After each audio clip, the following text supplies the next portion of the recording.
yang paling berkesan dalam hidup itu kalau menurut saya sih saat kita bisa berbagi sih kan. Dulu selalu gitu berpikir bahwa sebaik-baiknya diri saya itu ketika saya bisa memberikan manfaat untuk orang lain.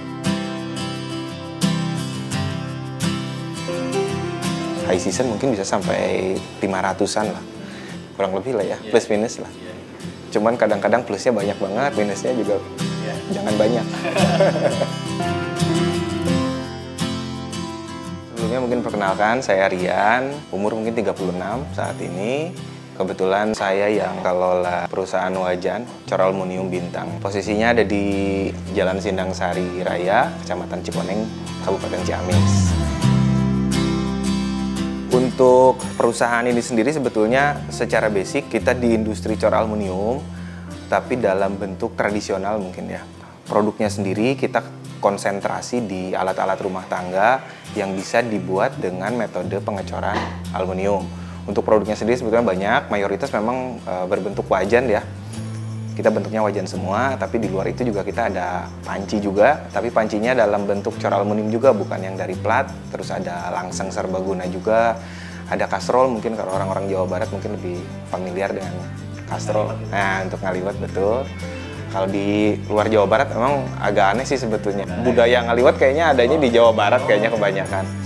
Harus kita sosialisasikan ke seluruh Indonesia supaya omset kastrol kita juga meningkat berarti. Kurang lebih seperti itu, tapi intinya segala sesuatu produk rumah tangga, alat masak khususnya yang terbuat dari cor aluminium.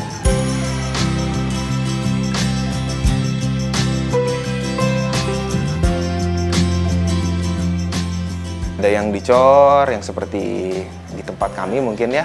Ada juga sebetulnya yang di bending, ada juga yang metodenya menggunakan CNC sebetulnya. Nah, cuman untuk beberapa seperti contoh CNC, press, tingkat produksinya sebetulnya lebih rumit ya.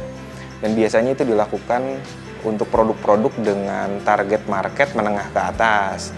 Karena nanti harga jualnya pun akan cenderung lebih tinggi.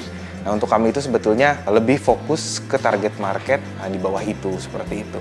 Jadi menggunakan metode yang lebih sederhana, selain memang yang paling utama dengan pembuatan metode sederhana itu adalah sesuai dengan cita-cita perusahaan dari awal. Salah satunya adalah kita itu harus memberdayakan masyarakat sekitar.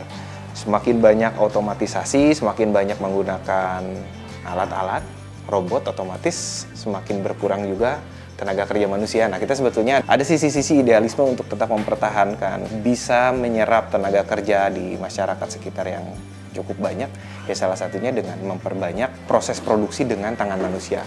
Gitu sih, Kang. Sejauh ini sih untuk semua karyawan, baik itu karyawan tetap maupun ada beberapa yang kerja paruh waktu, ada yang magang juga istilahnya. Karena di daerah sini itu ada beberapa orang yang memang punya perkebunan sendiri atau punya peternakan. Di saat momen-momen kebunnya bisa ditinggal atau sawahnya ditinggal, nah mereka ada yang kerja dulu di pabrik sambil nunggu panen mungkin. Nanti masa panen kembali lagi ke kebun. Tapi untuk total kalau misalnya semuanya sampai saat ini sih alhamdulillah sudah ada sekitar 65 orang karyawan.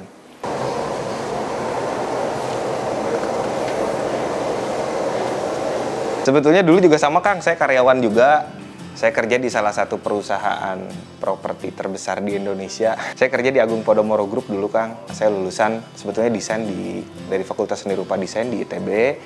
Saya kerja di properti, dulu banyaknya ngegarapnya sih lebih cenderung ke interior eksterior. Lebih ke project lah sebetulnya.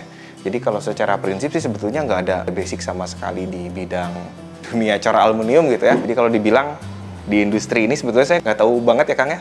Kalau bisa dibilang blank ya blank banget lah. Cuman satu hal yang saya percaya sih, kayaknya nggak ada yang nggak bisa kalau kita mau belajar. Cuman mungkin pembelajarannya agak beda aja antara akademisi dengan langsung praktek di lapangan gitu ya. Kalau di sini mungkin pembelajarannya ya seputaran banyak trial and error, mungkin coba-coba, gagal, mana yang berhasil, mana yang enggak gitu. Resikonya juga sebetulnya lumayan besar dibanding kita tahu teorinya dulu ya. Kalau tahu teori, sebetulnya teori itu seperti halnya panduan sebetulnya ya, arahan-arahannya kemana lebih tahu. Mana yang lebih baik antara pembelajaran secara akademisi atau langsung turun ke lapangan, ya menurut saya sih nggak ada yang lebih baik ya. Yang lebih baik itu adalah yang mau belajar. Mau akademisi kayak mau langsung ke lapangan, mau otodidak gitu. Kalau misalnya nggak mau belajar, pada agak susah ya. Jadi pada intinya siapapun yang mau belajar ya sebetulnya pada akhirnya akan bisa.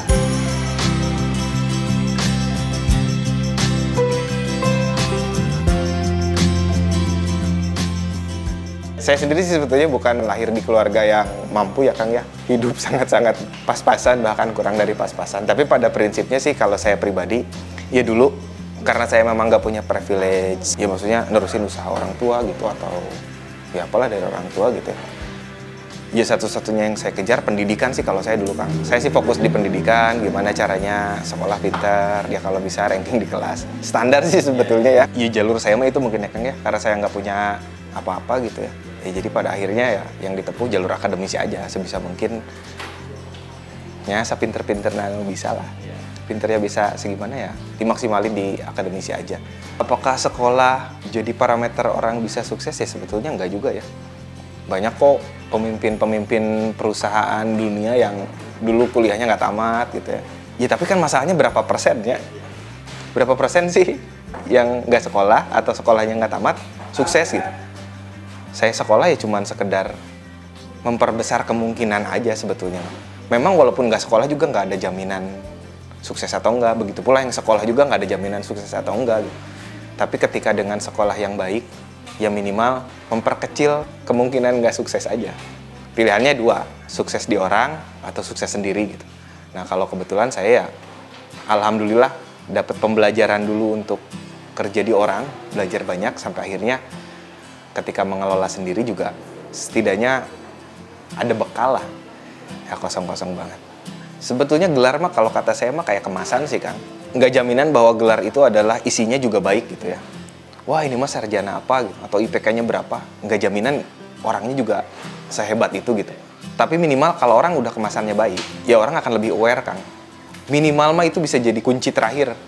Kalau kita nggak bisa usaha, minimal kalau kemasannya udah baik, dilirik orang lah untuk kerja di orang gitu. Ya itu aja sih kalau menurut saya mah buat teman-teman yang ya maksudnya tidak terlahir dengan privilege. Ya mungkin satu-satu yang bisa dikejar minimal sekolah yang baik lah.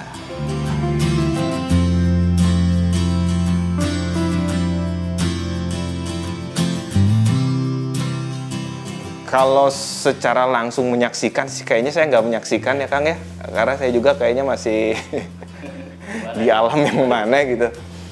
Masih berupa planning kayaknya dulu.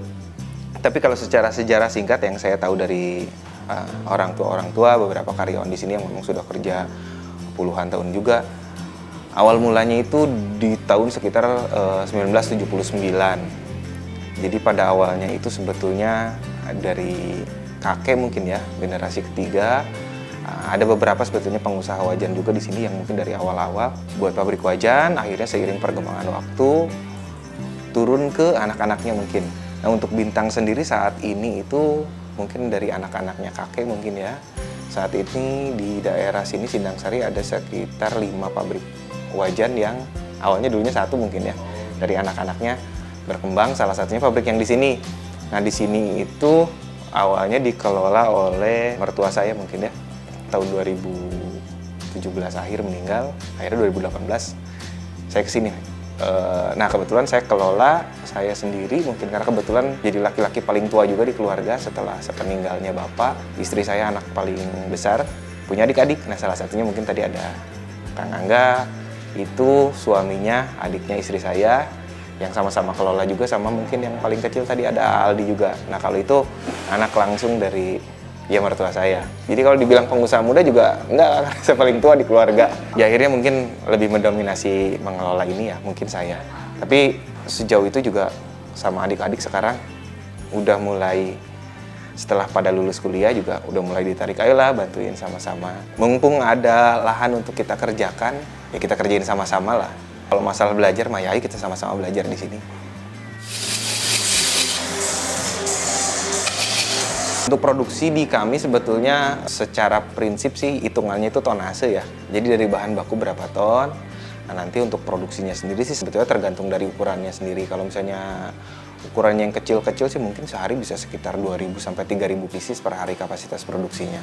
Tapi kalau misalnya untuk yang ukuran besar-besar ya mungkin kurang dari itu. Nah, untuk tonasenya sendiri satu hari itu sekitar 1 sampai 1,5 ton lah kapasitas produksinya. Kalau omset sih sebetulnya per bulan tidak tentu. Pada prinsipnya sih ada masa-masa high season, ada low season juga. High season mungkin bisa sampai 500-an lah.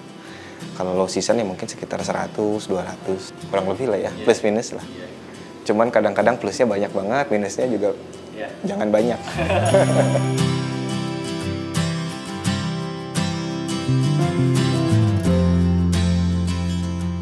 Sekarang gitu ya, kayaknya banyak banget gitu digempur sama barang-barang yang dari luar negeri gitu ya. Impor gitu. Padahal sebetulnya ya harusnya karena memang masyarakatnya banyak, pangsa pasarnya juga sebetulnya banyak banget di Indonesia. Ya kenapa kita nggak cari gitu satu bagian aja pangsa pasar? Karena kalau misalnya ngelihat pasar, dulu juga saya banyak yang tanya, wajan kan katanya kalau dipakai di rumah juga kadang-kadang 10 tahun juga belum rusak gitu ya. Orang kalau udah beli satu gitu kan, ya kapan mungkin 10 tahun lagi baru beli gitu, atau bahkan lebih dari itu mungkin 20 tahun gitu. Karena ada wajan yang kayaknya dari saya SD juga orang tua saya masih bisa dipakai-pakai aja gitu ya. Tapi kok bisa tetap produksi ya? Karena kalau saya berpikir target market kita yang mana sih? Kita perjelas dulu target marketnya. Oh, kalangan mana yang akan kita kejar nih? Dari kalangan itu, ya hitung kasar lah. Di Indonesia ada berapa? 280 juta. Berapa persennya sih target market kita? Kalau misalnya 10%, dari 280 juta udah 28 juta orang kan? Ya kayaknya masih fine-fine aja sih. Makanya ya alhamdulillah sejauh ini pasarnya masih ada. Ya jangan pernah takut ya. Walaupun banyak saingan, pastiin target marketnya jelas, segmentasinya kita mau main di mana gitu. Ya kita fokus di sana aja.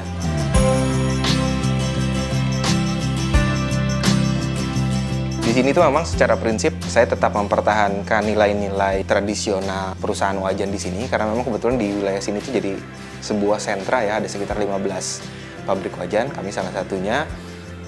Semuanya itu sebetulnya secara prinsip ada nilai-nilai unsur-unsur tradisi yang tetap dipertahankan, yang sebelumnya tadi saya sempat singgung juga, mungkin mempertahankan jumlah karyawan, tenaga kerja masyarakat lokal sekitaran sini gitu. Salah satunya itu, sisanya juga dari produk juga sebetulnya kita sebisa mungkin tetap dengan produk yang tradisional, tidak mencoba untuk naik kelas ke range yang lebih tinggi, bukan berarti tidak mau, tapi memang kita justru fokus ke pangsa pasar yang memang sudah ada. Di luar itu mungkin sisi-sisi manajemen itu yang kami improvisasi semodern mungkin. Jadi dari sisi pencatatan, pembukuan, segala macam itu mungkin beradaptasi mengikuti perkembangan zaman. Metode pembayaran, sistem marketing, penjualannya kemana saja, dan lain-lain itu sih kita juga mengikuti dengan perkembangan zaman yang ada.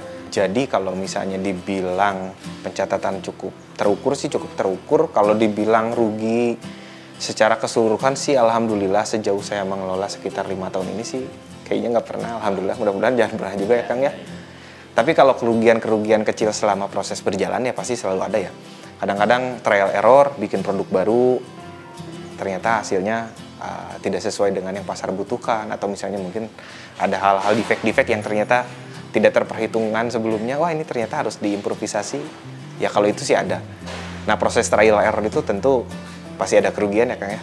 Tapi pada akhirnya sih ketika nanti sudah dapat produk yang sesuai dengan standar dan akhirnya bisa dipasarkan, kemungkinan besar sih ya pasti ketutup juga pada akhirnya trial error itu. Cuman dengan batasan-batasan yang memang istilahnya ada pakem yang tetap kita pegang juga gitu. Kadang-kadang kan, wah katanya kamu kan lulusan desain katanya, coba bikin wajannya bentuknya kotak. Ya maksudnya inovasinya nggak gitu juga gitu, karena kita tetap terikat dengan efektivitas kerja, efisien nggak bikinnya gitu. Kalau bikinnya nggak efisien juga kan waktu proses produksi lebih lama, otomatis kos akan lebih besar, harga jual lebih mahal, terus konsumen juga yang belinya juga ya maksudnya buat apa gitu. Yang kotak itu akan hampir pasti punya sudut-sudut kan, ya otomatis sudut-sudut itu kan nyimpen kotor ya, dipakainya susah, bersihinnya susah gitu. Ya ngapain juga kita inovasinya untuk sesuatu yang nggak dibutuhkan gitu. Ya makanya inovasinya adalah sesuatu yang memang masih dalam pakem-pakem efisiensi kerja, juga dibutuhkan oleh konsumen. Kalau kami sih sebetulnya perusahaan punya beberapa agen, kita kerjasama dengan beberapa agen juga. Ada yang agennya sifatnya eksternal, jadi dari pihak luar yang kita maulah jadi agen misalnya. Kita kerjasama sama mereka. Ada juga yang orang internal dari kami nih. Kita ada beberapa orang, kamu pegang area mana gitu. Nah akhirnya pegang satu area, nah biasanya dari agen itu nanti masuk ke grosir-grosir, atau enggak mungkin masuk ke pasar-pasar lah ya, sampai akhirnya sampai ke tangan konsumen. Jadi kalau untuk pabrik sendiri sih sebetulnya tidak berhubungan langsung dengan end user ya.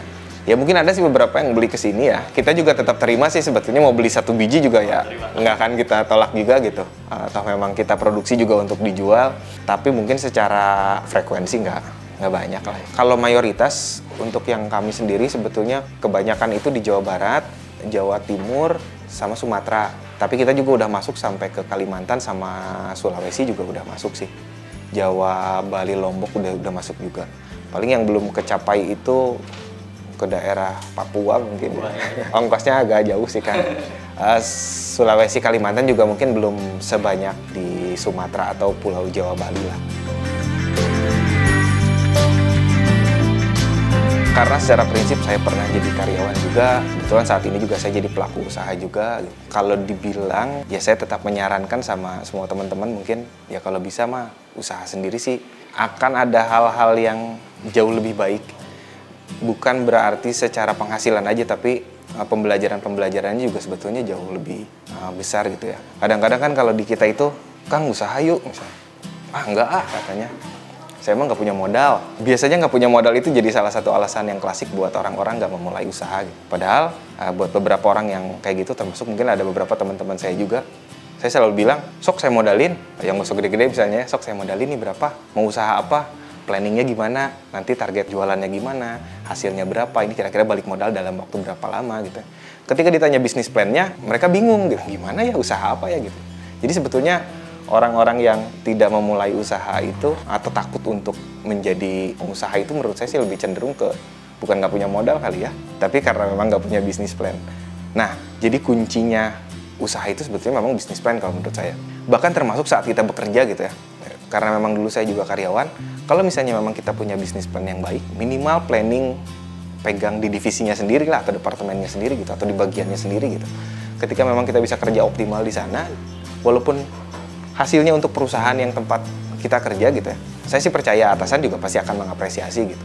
Lagi pula justru sebetulnya bekerja di orang itu adalah usaha yang paling terbaik. Dalam artian sebetulnya kita bisa belajar untuk usaha tapi nggak ada resiko. Kita kan nggak ada resiko rugi ya kalau misalnya kerja di orang gitu. Itu satu sisi nggak ada resiko rugi, karena yang rugi kan perusahaannya ya. Yang kedua, kita punya filter kalau kerja di orang itu. Filternya apa ya? Atasan-atasan kita. Ketika kita punya bisnis plan, itu pasti akan disaring lagi oleh atasan kita. Mana yang memang kira-kira akan dieksekusi, mana yang kira-kira oh ini planningnya belum tentu berjalan baik gitu. Ada pembimbingnya lah istilahnya. Nah, jadi mau kita usaha di orang, mau kita usaha sendiri, ya asah itu kalau menurut saya mah. Nanti ketika usaha di orang pun, suatu saat memang berhenti ya kita dapat pembelajarannya di usaha sendiri gitu. Karena kalau misalnya tiba-tiba langsung masuk usaha sendiri pun ya tadi itu ada resiko-resiko yang jauh lebih besar. Makanya ketika mau kerja di orang, mau usaha sendiri, kalau menurut saya sih intinya doing the best aja. Lakukan yang terbaik, rancang planning terbaik, gitu. Ya eksekusi sebaik mungkin. Mau itu kerja di orang, mau itu usaha sendiri, kalau kita punya bisnis plan yang baik, ya pasti akan maju gitu. Karena usaha sendiri juga nggak punya bisnis plan ya kacau juga ya, bisa rugi juga gitu. Karena nggak banyak orang-orang yang usaha pada akhirnya rugi juga gitu. Ya intinya mah itu mungkin kan. Kalau di sini sih mudah-mudahan intinya mah tetap kondusif sih kalau saya mah ya. Tetap kondusif, kondisi ekonomi juga mungkin di negara bisa lebih stabil juga. Karena kebijakan-kebijakan pemerintah juga untuk para pengusaha sebetulnya dampaknya lumayan terasa juga. Ada satu kebijakan yang kurang menguntungkan ya sebetulnya lumayan kena juga sih sebetulnya. Ya mudah-mudahan kebijakan-kebijakan pemerintah juga tepat gitu ya. Supaya apa ya? Supaya perusahaan bisa tetap berjalan. Saya sama keluarga mungkin sebagai pemilik perusahaan ini juga bisa memberikan manfaat yang berkelanjutan ya Kang ya. Kalau untuk teman-teman yang lain sih ya mungkin yang tadi itu ya. Kalau masih berkesempatan untuk kerja di orang lain, bikin planning sebaik mungkin, kasih kinerja sebaik mungkin. Bukan buat perusahaannya, pada akhirnya itu akan buat diri kita sendiri juga bekalnya gitu. Tapi untuk orang-orang yang sudah siap untuk memulai usaha sendiri, ya usaha yang terbaik yang dikerjakan sekarang. Tapi kalau bahasa Sunda mah Kang, bukan bisnis prung ya, tapi bisnis plan yang harus disiapkan terlebih dahulu gitu. Ya memang yang terbaik itu adalah yang cepat dimulai, tapi dimulai tanpa planning yang baik juga itu mah kayak ngegali kuburan sendiri kalau kata saya mah. Jadi tetap balance lah ya. Planning terus nggak mulai ya salah. cepat-cepat mulai tanpa planning juga ya siap-siap dengan resikonya. Ya balance lah intinya mah. Gitu mungkin Kang. Kalau ngelola sendiri dari awal, itu pasti tantangannya lebih besar. Karena memang ya istilahnya ngebangunnya bener-bener dari awal. Satu sisi saya apresiasi sama orang-orang yang memang punya usaha. Wah dia ngerintis dari awal gitu ya. Dia punya tantangan-tantangan yang memang ya luar biasa beratnya juga. Tapi satu sisi ketika meneruskan usaha orang tua juga ada hal-hal yang menurut saya nggak kalah beratnya. Salah satu hal yang paling berat tantangannya dari meneruskan usaha yang sudah ada itu karena sudah ada parameter kesuksesan sebelumnya. Kalau kita nggak sebaik itu atau bahkan lebih buruk, itu resikonya lebih besar. Bahkan ya kalau kita berpikir negatif sih sebetulnya ya, posisinya lebih nggak enak dalam artian sukses pun dibilangnya, oh ada itu mah udah sukses katanya. Kalau nggak sukses, gara-gara kamu yang ngelola, jadi kayak gini gitu. Jadi mau sukses atau nggak sukses sebetulnya selalu ada resiko-resiko untuk dipandang tidak baik gitu ya. Tapi balik lagi ke titik awal sih sebetulnya. Kalau misalnya memang kita mau belajar, mau berusaha, tujuannya baik, ya harusnya hal-hal yang jadi tantangan seperti itu nggak harus dihiraukan sih ya. Life must go on aja lah pokoknya. Kalau saya sih gini Kang, dari dulu selalu gitu ya, berpikir bahwa sebaik-baiknya diri saya itu ketika saya bisa memberikan manfaat untuk orang lain. Kalau dibilang pencapaiannya segimana ya sebetulnya belum ada pencapaian yang betul-betul terpenuhi ya Kang ya. Karena memberikan manfaat untuk orang menurut saya kayak makan gitu Kang. Lapar, makan, ya besok pasti lapar lagi gitu. Saya bisa bermanfaat untuk mereka ya alhamdulillah gitu. Tapi yang nggak akan pernah puas untuk itu Kang. Ya besok lusa ya berarti saya harus bisa lebih baik lagi, lebih baik lagi, lebih baik lagi. Ya maksudnya yang paling berkesan dalam hidup itu kalau menurut saya sih saat kita bisa berbagi sih Kang. Ada apa puasnya kalau misalnya kita punya sendiri gitu ya. Ya contoh misalnya saya jadi orang paling kaya di dunia Kang. Tapi di dunia orang cuma saya sendiri gitu. Buat apa juga kan? Makanya seberapa besar kita bermanfaat, ya kalau saya mah tujuannya itu aja sih. Dengan nambah karyawan kan tuh. Nah ya. Salah satunya mungkin itu dengan buka usaha-usaha kecil baru juga. Kebetulan saya juga ada beberapa usaha juga di luar ini yang kecil-kecil sih Kang, yang di luar sana gitu ya. Saya juga masih buka studio desain sama teman-teman, masih suka ngegarap proyekan-proyekan juga karena memang sesuai dengan basic akademisi dulu. Ada juga perusahaan kecil di sini ngolah limbah dari pabrik-pabrik sini saya olah limbahnya. Terus ada juga di Tasik juga ada buka sama teman-teman juga, ada tempat makan juga. Ya gitulah. Sebetulnya kalau dibilang apakah itu menguntungkan semua ya? Mungkin beberapa nggak terlalu juga sih ya. Tapi karena tujuannya bukan seberapa besar untungnya, tapi justru seberapa besar manfaatnya. Ya ketika minimal ada teman-teman yang bisa kerja atau ngebantuin ngelola. Kayaknya kalau saya sih kepuasannya di situ sih Kang. Oke, terima kasih banyak. Saya Riansyah, saya dari pabrik wajan Bintang Aluminium, Kabupaten Ciamis. Terima kasih banyak untuk semua yang sudah nonton. Mudah-mudahan sharing kita kali ini bisa memberikan manfaat buat teman-teman semuanya. Assalamualaikum warahmatullahi wabarakatuh.